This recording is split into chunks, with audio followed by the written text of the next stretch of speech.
యేసుక్రీస్తు నామంలో బెతస్తా విడుదల పరిచర్య తరపున మీకు ప్రేమపూర్వకమైన వందనాలు. ఈ దిన వాక్య ధ్యానము, విశ్రాంతి దినమును పరిశుద్ధముగా ఆచరించుటకు జ్ఞాపకం ఉంచుకున్నాము. నిర్గమకాండం 20వ అధ్యాయం 8వ వచనం. దేనిని మనము జ్ఞాపకం ఉంచుకుంటే ఆశీర్వాదమో దానిని మనము జ్ఞాపకం ఉంచుకోవడం లేదు. దేనిని మనము జ్ఞాపకం ఉంచుకోకూడదో దానినే మనం ఎక్కువగా జ్ఞాపకం ఉంచుకుంటున్నాం. విశ్రాంతి దినమును నెమ్మదిగాను ప్రశాంతంగాను విశ్రాంతిగా గడపవలసిన రోజు. ఇశ్రాయేలీయులైన ప్రజలందరూ సమకూడి దేవునిని ఆరాధించే రోజు కూడా ఇదే. 6 రోజులు పనిచేసిన తర్వాత ఇలాంటి రోజు ఒకటి మనిషికి అవసరమని దేవునికి తెలుసు. ధర్మశాస్త్రం కింద ఉన్న యూదులందరూ శనివారం విశ్రాంతి దినంగా ఉంది. ఇప్పటి క్రైస్తవులు ధర్మశాస్త్రం కింద లేరు. సాధారణంగా వారు ఆదివారాన్ని విశ్రాంతి దినంగా ఆచరిస్తున్నారు.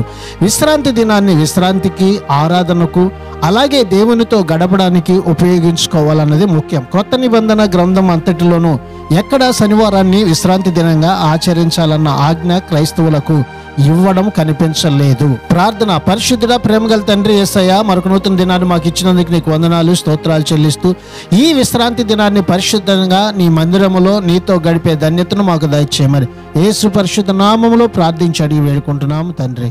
ఆమెన్.